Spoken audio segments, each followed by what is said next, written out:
Okay, we are moving on to subtracting of integers. Subtracting integers can get very confusing.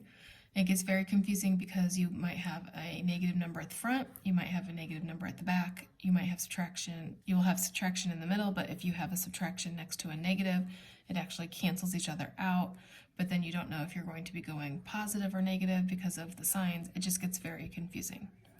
So it is suggested by mathematicians that we change all subtraction problems to addition problems. And since we just learned how to add integers, this is from your first set of notes in chapter 2, we learned how to add integers.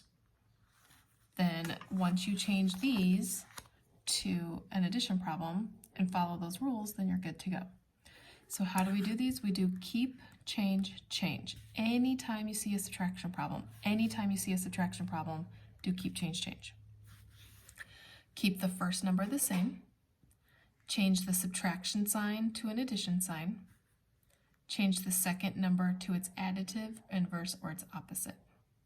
So I have here a subtraction problem. I'm going to do keep, change, change. Keep the 30, change to addition, change 48 to negative 48. Now, I put the negative 48 in parentheses just to separate your plus sign from your minus sign. Okay, because it can get confusing. Like if you were to just have 30 plus minus 48, somebody might be like, are we adding or are we subtracting? But by putting it in parentheses, I now know that it's a negative. So now you ask yourself, based off of our rules from addition, do I have 2 positives, 2 negatives, or 1 of each? And we have 1 of each. And if you remember, when you have 1 of each, you have a positive and a negative, we subtract the 2 numbers. So highest minus lowest, we get 18. And then to determine your sign, remember you look at your 2 numbers, look at their absolute value forms or the positive version of them, and 48 is bigger than 30, and if 48 is negative, your answer is negative. I have a subtraction problem, so keep the negative 16, change to addition, keep the negative 25.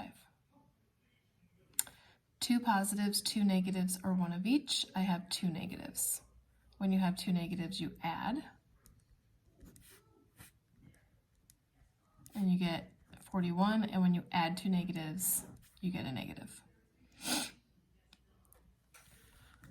I have a subtraction problem, keep, change, change. Keep the 24, change to addition, change to a negative. Positive becomes a negative. 2 positives, 2 negatives, or 1 of each. I have 1 of each. And when you have 1 of each, you subtract. Highest minus lowest. And you get 58. And which one's bigger? 24 or 82? 82 is bigger and it's negative, so it's a negative 58. Subtraction problem, keep, change, change. Keep the negative 33, change to addition, change 44 to its opposite, which is negative 44. Now I have 2 negatives, and when you have 2 negatives, you add. 44 and 33 is 77. When you add 2 negatives, you get a negative.